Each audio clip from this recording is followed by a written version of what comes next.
प्रभु धवलेश्वराय नमः। दीपं ज्योति परं ब्रह्म दीपं ज्योति जनार्दनः दीपहरतु मे पापो पूजा दीप नमस्तुते।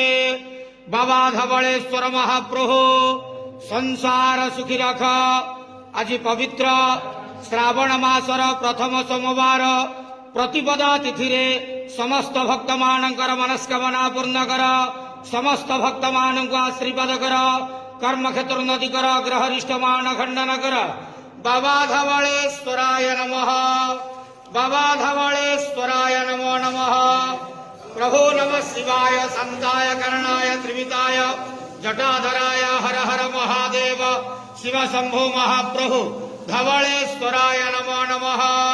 संसार सुखी रखंतु आनंद गेवार हरि बोलो। आज श्रावण मासर प्रथम सोमवार समस्त भक्त मान आशीर्वाद करंतु आनंद गेवार।